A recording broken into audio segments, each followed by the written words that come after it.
अभी एक कानून आया है हमारी प्रॉपर्टी के ऊपर, वक्फ बिल के लिए, वक्फ के लिए। भारत के अंदर सबसे ज्यादा प्रॉपर्टी आर्मी के पास है, दूसरे नंबर पर रेलवे के पास है, जमीनें जायदाद, तीसरे नंबर पर वक्फ के पास है। हमारे वक्फ के पास इतनी प्रॉपर्टी है कि कई लाख एकड़ जमीन। किस लिए है? वक्फ है। वक्फ का मतलब अल्लाह के लिए दे दिया, वक्फ कर दिया।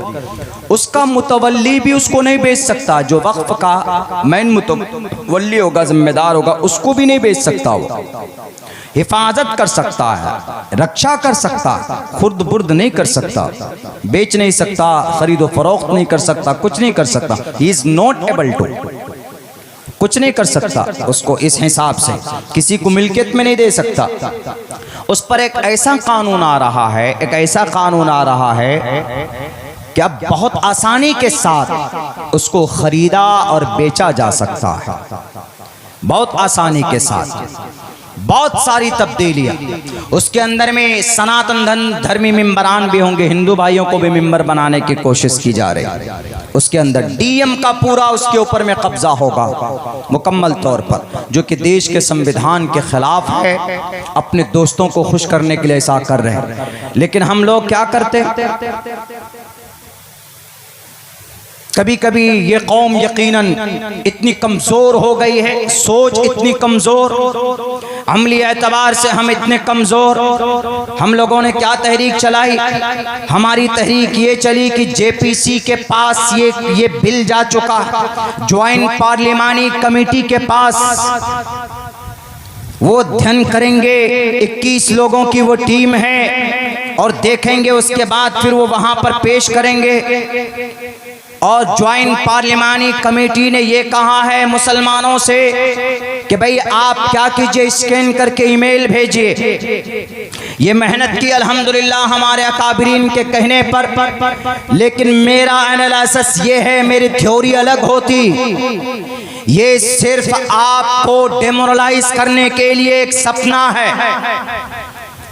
हमने कितने 5 या 6 करोड़ हमने ईमेल किए, भेजे स्कैन करके। 10 करोड़ ईमेल उसके पास ऑलरेडी पहले से पड़ा हुआ है उसके मुखालफत में। 10 करोड़ आरएसएस वाले एक बटन दबाते हैं, आपकी जेपी, आपकी इस बिल की हिमायत में 10 करोड़ उनके पास। और आपके पास कितना है?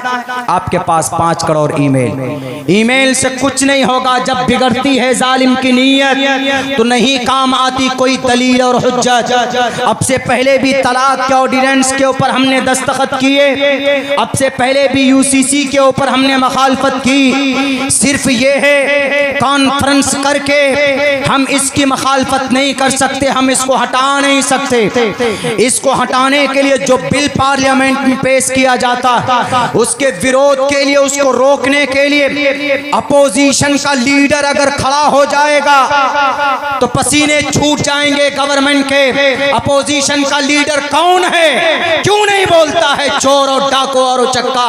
अभी हमारे मुस्लिम, हमारे टोटल मुसलमानों की हिमायत उनको मिलती।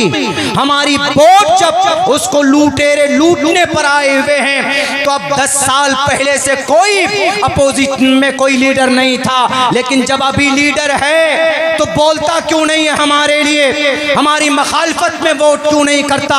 हम बिहार में बसते हैं, बिहार का चीफ मिनिस्टर भी हिमायत में वोट करता, उसका एमएलए और उसका एमपी हिमायत में वोट करता है कि हाँ इस बिल को पास होना चाहिए, और ऊपर से लॉलीपॉप थमा देते। कुछ आलिम को बुला करके मौलाना आजाद सेंटर के नाम पर इफ्तिताह करवा देते हैं, लॉलीपॉप थमा देते। करोड़ों रुपए खर्च मत करो कॉन्फ्रेंसों में, बल्कि उन लाखों रुपए को बेहतर से बेहतर हायर बेहतर से बेहतर वकला खरीदिए, वकला पैदा कीजिए और सुप्रीम कोर्ट में पीआईएल दाखिल कीजिए। हमें कभी उम्मीद है कि कानूनी लड़ाई अगर सलीके से लड़ी जाए, आज नहीं तो 5 साल के बाद जरूर इंसाफ पसंद लोग बैठेंगे और वो इंसाफ करेंगे। इसीलिए ईमेल जीमेल से इतना फायदा नहीं होने वाला, हम नहीं बचा सकते। क्या है अगले दिन से रिजल्ट आना शुरू हो गया कि 85-83 लाख ईमेल पहुंचे हैं, बाकी सब फोकस हो गए। इसीलिए मैं कहता हूं कि कौम के लोगों, कौम के जिम्मेदार तबकों से भी कहना चाहता कि ये हम और आप सिर्फ मस्जिद और मिंबर तक नहीं, अपने गांव समाज तक नहीं, बल्कि आपको खुलकर मैदान में आना होगा। इसलिए कि तारीख यही बताती, जब तक आप मैदान में नहीं आएंगे, जो लोग राइटर है अपने कलम के जरिए से आए, जो लोग किताबी सलाहियत रखते हैं वो किताब लिखकर मैदान में आए, जो लोग अपनी जुबान को जुबानी ताकत रखते हैं अपनी जुबान को बुलंद करे। इसलिए कि भारत की धरती पर एक बहुत बड़ा बादशाह आया था। कौन? उनका नाम अकबर था। शुरू में बहुत शरीफ था, ये बहुत ज्यादा शरीफ था। कई उलमा किराम को बुलाया और ये कहा कि आलिमों, उलमा की जूतियां सीधी करता था। वो इतना ज्यादा अकीदत रखता था, आलिम दीन से बड़ी मोहब्बत करता था। 4-5 आलिम दीन को बुलाया और कहा कि जरा आप बताइए कि भाई हमें ये काम करना है, शरीयत को किस अंदाज में नाफिज करना है।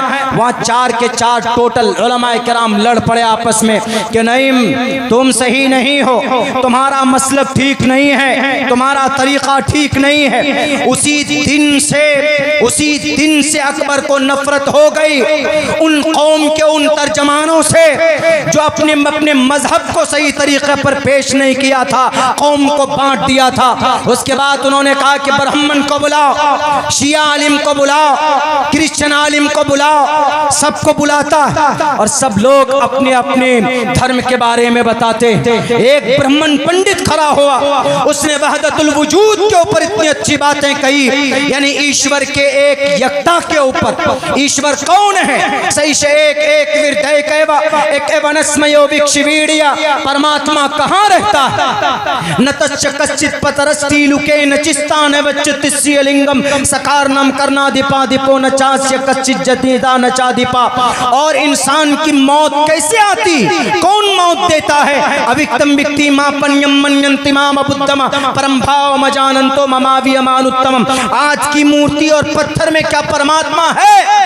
न देवा मुरचलामिया न कास्ते विदते द्यो न पाषाणे न मुर्नमे भावुही दवस्तस्मादु भावुही कारणम। वो ब्राह्मण पंडित वहदतुल वजूद पर जब बात करता है, सलीके से बात करता है, इत्मीनान से अकबर बादशाह सुनता और फिर शिया आलिम को बुलाया, मुहज्जब अंदाज में बात करता। जब ये देखा कि अरे ये लोग अच्छे हैं, इनका मजहब ही अच्छा होगा, तो सबको उन्होंने मुरक्कब करके सबको मिलाया। उन्होंने कहा ब्राह्मण तू भी अपना दीन ला, शिया से कहा तुम भी अपना लेकर आओ, क्रिश्चियन ने कहा, क्रिश्चियन से कहा तुम भी अपना बाइबल लेकर आओ। सबको मिलाकर और इस्लाम को भी मिलाकर उन्होंने एक दीन बनाया, एक शरीयत बनाई। उस दीन और उस शरीयत का नाम दीन इलाही रखा, यानी शरीयत को मिटाकर नबी की शरीयत, नबी की सुन्नत को मिटाकर नई दीन और नई शरीयत की शुरुआत की। कौन? अकबर ने। शुरू में जो इंसाफ पसंद था, शुरू के अंदर जो अकीदतमंद था, शुरू में जो आशिक़ रसूल था, लेकिन कौम के लोगों की लड़ने की वजह से दीन इलाही को वजूद में लाया और पूरी ताकत सरकार उसकी थी, बादशाह था, बादशाह ने शहनशाह था उस वक्त में। एक तरह से कह लीजिए, ये लफ्ज इस्तेमाल करना ठीक नहीं होगा, लेकिन फिर भी पूरी ताकत थी, अपने उस दीन के प्रचार प्रसार के लिए पूरी ताकत झोंक देता। लेकिन मेरे भाइयों, ऐसा नहीं है कि जब अकबर सामने आया अपने नए दीन को लेकर, तो उस वक्त लोग सर झुकाकर बैठ गए। एक अल्लाह वाला सामने खड़ा हुआ, एक अल्लाह वाला शरीयत की अपने दाएं हाथ में शरीयत को पकड़कर और अकबर के सामने में खड़े होकर के कहा, मेहनत की, पूरी कोशिश की। यही अकबर की नस्ल में कुछ सालों के बाद, 1-2 नस्ल के बाद एक बहुत बड़े अल्लाह के वली पैदा हुए, एक बहुत बड़ा बादशाह, इंसाफ पसंद बादशाह हुआ। उस अल्लाह के नेक बंदे ने वो काम की, वो मेहनत की, इसलिए इनसे डरना नहीं। उस मर्द मुजाहिद का नाम शेख मुजद्दिद अल्फसानी सैयद अहमद सरहंदी रहमतुल्लाहि अलैह हैं। उन्होंने उस नए तहरीक, नए शरीयत के खिलाफ उन्होंने बेड़ा उठाया और कहा, और डायरेक्ट अकबर से कहा कि अगर मेरी जिंदगी होगी तो इसी शरीयत पर होगी जो शरीयत अल्लाह के नबी अलैहिस्सलाम लेकर आए थे, तुम्हारी शरीयत नहीं हो सकती। उन्होंने मेहनत की, उन्होंने कोशिश की, बड़े बड़े खत लिखे उन्होंने, सारे कौम और समाज के उन लोगों के पास खत लिखे, उन लोगों के पास गया जो इसके अंदर इसको रोक सकता था। आज हमारे लोग क्यों नहीं जाते इनके पास जो इसको बदल सकता? इस बिल को उखाड़ कर फेंकने की ताकत दो लोगों में, बिहार के सीएम के पास और चंद्रबाबू नायडू के पास। सियासी फील्ड नहीं है, लेकिन हमारा दीन का मसला है, जुड़ा हुआ है, इसलिए बोलता हूं। हम बिहार के सीएम को देखकर खुश हो जाते, हम उनसे कहें कि हमारा ताईद आपको मिलता है तो हमारी शरीयत, हमारी प्रॉपर्टी को हड़प करने के लिए जो बिल आ रहा है, इसको आप अगर खड़े हो जाएं तो आप इसको मिटा सकते हैं, बदल सकते हैं। लेकिन नहीं, उनके लोगों ने जी जान लगाकर पार्लियामेंट में इसकी ताईद की है कि नहीं, वक्फ बिल आना चाहिए, वक्फ प्रॉपर्टी के ऊपर एक कानून आना चाहिए बाज़ाब्ता। उनके साबिक सदर, उन्होंने इसके ऊपर तफसील से बात की और यूं कहा कि ऐसा नहीं हो सकता। अपोजिशन लीडर खड़ा हो जाए तो रुक जाएगा वहीं पर लोकसभा में, राज्यसभा में किनकी अक्सरियत है? अपोजिशन लोगों की है, जिन्हें हम सेक्युलर मानते हैं उनकी। क्या वो नहीं देखते कि भाई ये मुसलमानों की शरीयत का मामला है, ये हमको सपोर्ट करते हैं, हम आज इनकी शरीयत को बचाने के लिए, आज इनकी वक्फ की प्रॉपर्टी को बचाने के लिए आज इनको हमारी जरूरत है, क्यों नहीं मैदान के अंदर आते? 4 करोड़ हमने ईमेल किए, इसका उल्टा रिएक्शन क्या हुआ पता है? जेपीसी ने यह कहा कि भारत में 30 करोड़ मुसलमान है, 4 ही करोड़ ईमेल आया है, बाकी 30 करोड़ में से 26 करोड़ लोग क्या चाहते हैं कि पास हो।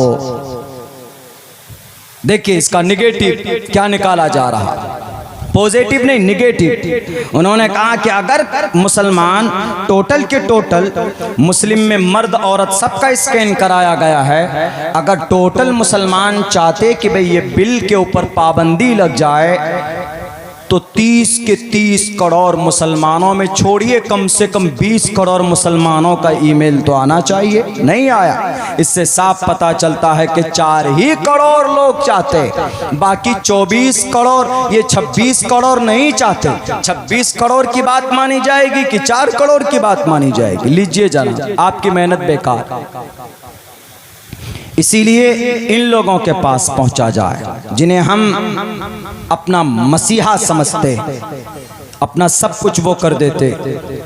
वो मुजद्दिद अल्फसानी गए उन लोगों के पास, खतें लिखी, खुतूत लिख के पढ़िए, मकतूबात मुजद्दिद अल्फसानी पढ़ने की जरूरत है। इसीलिए मैं चीख चीख कर कहता हूँ, हमारे जो पढ़े लिखे तबका, दानिश्वर तबका, मास्टर हो, आलिम दीन हो, इमाम हो, हुफ्फाज हो, कुर्रा हो, मैं सबसे कहता हूँ, आप मदरसे में फारिग हो गए, आप मस्जिद के मिंबर पर चले गए, बड़ी खुशी की बात है, दीन का एक फरीज़ा आप अदा कर रहे हैं, लेकिन साथ साथ पढ़िए कि अगर आपकी शरीयत को कोई बेचे तो हमारे पूर्वज ने क्या किया। क्या मौलाना शफ़ अली थानवी रहमतुल्लाहि अलैह, क्या वो किताब नहीं पढ़ाते थे? क्या वो इमामत नहीं करते थे?